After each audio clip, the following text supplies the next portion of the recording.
In vandag se nuus, groot dele van die land het die afgelope week onderhaal en deurlopende reën gebuk gegaan. Volgens die webwerf Snow Report is die meeste damme in die land tot oorlopends toe vol. Die stand van Gautengse damme op 1 Desember was 103,2%, met die Noord-Kaapse damme wat ook die 100% merk oorskry het. In die Vrystaat is damme tans 100% vol. Damstande in Mpumalanga was hierdie week op 97,4%, Noordwes op 94,3% en KwaZulu-Natal op 90%. Limpopo se damme was 84,2% vol, terwyl die Oos- en Wes-Kaapse damme oor die 70% vol was. Wat ons buurlande betref, het beide Lesotho en Eswatini se damme die 100% merk oorskry. Die algehele damvlakke in Noordwes is meer as 1/3 voller as verlede jaar hierdie tyd. Die Vrystaatse damme bevat tans 25% meer water as in 2024 en die Noord-Kaap 38% meer as 'n jaar van tevore. Marguerite Pinaar, 'n landbou-ekonoom by Graan SA, vertel ons hoe die weer graanboere beïnvloed. So kom ons kyk bietjie hoe lyk die huidige toestande op die grond. Nat en koud, dit is hoe 'n mens dit baie vinnig kan opsom. Maar kom ek begin in die oostelike Hoëveld. So in die oostelike Hoëveld, in Mpumalanga area, sien ons dat dit verskriklik baie reën. Op hierdie stadium is daardie produsente meestal klaar geplant. Hier en daar nog iemand wat kyk of hulle in die lande kan kom om iets te plant. Maar die grootste risiko vir die oostelike Hoëveld is die tekort aan hitte-eenhede. So hulle het dringend hitte en sonskyn nodig. Dan as ons bietjie afbeweeg na die oostelike Hoëveld toe, sien ons in die oostelike Hoëveld ook verskriklik baie en aanhoudende reën. Daar is planne wat gemaak kan word, produsente kan slote grawe om van die water te probeer dreineer, dit wel gesê as hulle in die lande kan kom. Dan beweeg ons bietjie na die noordweste toe. So in die Noordwes Vrystaat, daardie area is bekend as watertafel area. So in die watertafelgrond, as die watertafel vol is daar nêrens om die water te dreineer nie. En dit is wat ons nou sien gebeur. Die watertafels loop oor en dit het ander negatiewe gevolge dan wat insluit sojabone en mielies wat vrot, mielies wat geel verkleur en dan produsente wat nie in die lande kan kom om dit oor te plant nie. Nog 'n risiko in die Noordwes Vrystaat is dat wortels dalk nie diep genoeg kan skiet nie en wat dan in Februarie, Maart as dit warmer is, kan omval. So dit is 'n risiko wat ons moet dophou. Dan laastens as ons kyk na die Noordwes provinsie, sien ons dat van daardie produsente nog volstrek besig is om te plant. Seker nog so 1/4 van die mielies wat geplant moet word en waar die produsente op hierdie stadium so 'n stop-start situasie het waar hulle plant, dan reën dit, dan wag hulle. So op hierdie stadium hoop hulle ook vir 'n bietjie sonskyn. Ons hou dit dop. Daar's nog baie wat kan verander. Dit is nog vroeg in die seisoen. Maar op hierdie stadium is dit hoe dit lyk. En dit was dan Marguerite Pinaar van Graan SA. The dairy industry is set to enter 2026 without any statutory levies in place. The Minister of Agriculture, John Steenhuisen, has rejected the South African Milk Processors Organisation's request to continue the statutory measures due to a lack of industry support. The Milk Producers Organisation, however, did not support the measures. This means the industry will be without any statutory support once the levy lapses on 31 December. Steenhuisen's decision was confirmed in a letter from Dr. Siphiwe Ngawena, CEO of the National Agricultural Marketing Council, addressed to Alwyn Kraamwinkel, CEO of SAMPRO. Without a statutory levy, certain core functions performed by Milk SA will remain either largely unfunded or underfunded in the coming year. These include functions such as transformation, consumer education, the improvement of milk and dairy quality, research and development, animal welfare, and communication. Steenhuisen has referred the matter back to the dairy industry for further negotiation and possible mediation. His main concern is the 30% allocation towards consumer education, while the industry is battling with biosecurity and foot and mouth disease. Suid-Afrika se landbousektor is op die ekonomiese herstelpad, so sê Paul Makube, landbouekonoom van FNB. Dit volg nadat Statistiek Suid-Afrika Dinsdag die jongste bruto binnelandse groeisyfers bekend gemaak het. Die landbousektor het kwartaal op kwartaal gegroei met 18,6% in die eerste kwartaal, 2,5% in die tweede kwartaal en 1,1% in die derde kwartaal. Makube sê dit is positief as mens in ag neem dat die landbousektor jaar op jaar in 2023 en 2024 gekrimp het. Groei in die lewende hawe sektor word egter steeds deur veesiektes onderdruk en trek die oorhoofse prentjie skeef. Makube is wel optimisties dat die regering se back and close inentingsplanne 'n gunstige uitwerking sal hê. And a possible case of bioterrorism is being investigated after a suspicious package was confiscated by authorities at Polokwane Airport last week. Dewald Olivier, CEO of Red Meat Industry Services, confirmed that the package is suspected to contain foot and mouth disease vaccines from Kenya. This follows a warning from Dr. Mark Chimes, manager of Milk SA's Animal Health and Welfare Program, that it is illegal to import health products into South Africa without government permission. Dr. Chimes was responding to rumors that FMD vaccine was being smuggled into South Africa from the Kenyan Institute for Vaccine Production. Authorities were notified and 2 suspicious packages en route to Polokwane and Pietermaritzburg.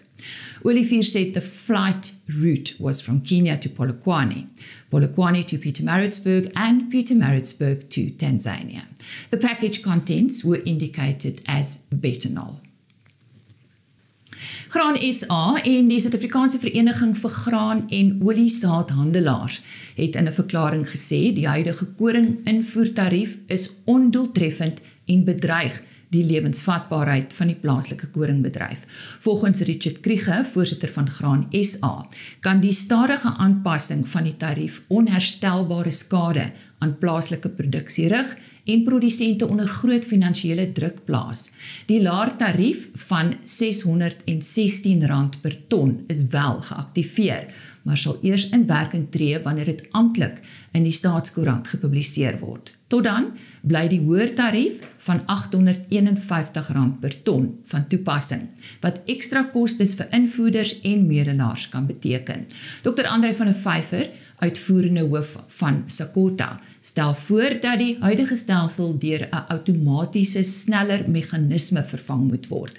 Dit sal soortgelyk funksioneer as die maandelikse brandstofprys aanpassingsstelsel. Tariefveranderinge sal dan vinniger en voorspelbaar wees en stabiliteit vir die waardeketting verseker. Food giant Tiger Brands has released strong financial results for the year ending 30 September. The group's revenue increased by 2.7% to 34.4 billion rand, while operating income jumped by a solid 35%. The final ordinary dividend declared is 79.7% more than last year's. A special dividend of 2,710 cents per share was also declared. Food products and consumer goods made the largest contribution to the group's revenue and profit, despite a challenging market environment. A day after the financial results were published, the group also announced that it was repositioning the Tiger brand and celebrated this with the launch of a new logo. 5 Brazilian export facilities have been banned from exporting soybeans to China. This follows reports that Chinese authorities found wheat treated with pesticide in the hold of the ship transporting the cargo. The ship was transporting approximately 69,000 tons of soybeans from Brazil. The 5 facilities affected by the ban are run by 3 firms. They are Cargill, Louis Dreyfus, and CHS Agronegócio. Some 2,000 Brazilian soybean facilities have permission to export to China. Despite this setback, Brazilian authorities remain optimistic that more than 100 million tons of soybeans will be exported to China this year. China is Brazil's largest agricultural trading partner. En terwyl Amerika se beesvleisproduksie taan, is Australië besig om voerkraalproduksie op te skerp, met die oog op 'n groter markandeel in die Verenigde State en ander wêreldmarkte. Australiese voerkrale het vanjaar 'n rekord 1,6 miljoen beeste gevoer. Kenners meen dat die syfer teen 2027 die 2 miljoen kerf kan haal. Voortsleepende droogtes het Amerikaanse produksie van voerkraal beesvleis tot sy laagste vlak in 'n halfuur gedwing. Australiese uitvoere na markte soos Japan, Suid-Korea en China is aan die groei. Hierdie lande het tradisioneel Amerikaanse beesvleis verkies. Analiste sê dit gee Australië 'n unieke kans om die wêreldmarkandeel te wen. En vir oulaas bring Heinrich Victor nou vir ons die jongste wolnuus vars uit die veilingskraal. Ja, baie dankie en 'n hartlike goeie dag aan een en elkeen van u wat inluister. Nou op die 15de en finale wolveiling van die seisoen, so net voor die Kersreses wat op 2 Desember plaasgevind het, het die Suid-Afrikaanse wolmark versterk teenoor die vorige veiling en het die Cape Wools Merino aanwyser met 3,2% hoër verhandel vir alle merino wol as ook 2,1% vir gesertifiseerde wol en het teen 'n skoonprys van R212,02 per kilogram en R215,81 per kilogram onderskeidelik gesluit. En dit was dan Heinrich Victor met die laaste wolveiling vir 2025. Johan van der Berg staan oudergewoonte gereed om die jongste weervoorspelling met ons te deel. Goeiemôre Elise. Ja, ons is baie bly hier in die afgelope week het dele van die baie droë Oos-Kaap en die tuinroete het nogal reën gekry. Selfs die Langkloof gedeeltes, so in die orde van die beste reënval totale hier 20-25 mm. Alhoewel daar nou nog opvolgreën moet kom, is hierdie al 'n baie goeie begin en is ons baie bly daaroor. Oor die res van die somerreënvalgebied verder noord, bly die toestande vir reën maar gunstig. Plekke word dit baie nat en dit lyk asof hierdie gaan voortduur vir ten minste die volgende 2 weke oor Vrystaat, Noordwes-provinsie en dan Gauteng, Limpopo, Mpumalanga en KwaZulu-Natal. Aan die weste kant, so Noord-Kaap gedeelte hoofsaaklik, baie min reën, baie hoë temperature wat verwag word. Temperature van tot in die 40 grade is moontlik in die, kom ons sê, die sentrale tot westelike dele van die Noord-Kaap vir hierdie volgende tyd. Wat die Wes-Kaap betref, baie min reën. Temperature oor veral die westelike gedeeltes, daar teen die Weskus, ook baie warm vir hierdie volgende tyd.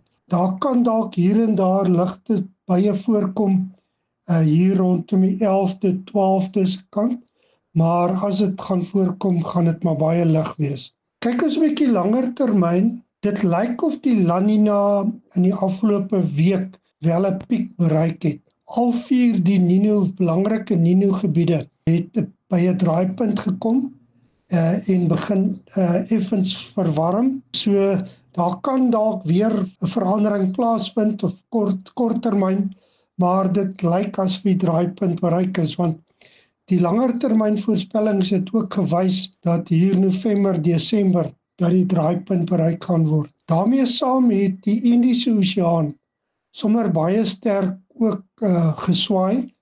'n baie sterk negatiewe fase van die Indiese Oseaan dipool, wat gunstig is vir reën, want dit sê koeler water teen Oos-Afrika kus en warmer met meer reën oor die westelike dele van Afrika en ook suidelike Afrika. En in die afgelope week het dit teruggeswaai en is dit nou al amper in die neutrale band. So dit lyk tog asof dinge nou begin draai. Reën behoort nog voort te duur oor die somerreënvalgebied, al die sentraal tot oostelike dele tot ten minste middel na einde Januarie se kant toe, maar weer eens lyk dit asof dit opbou vir 'n droër periode hier rondom Februarie, Maart. En so sê Johan van der Berg en daarmee groet die Plaas TV nuusspan ook tot volgende week.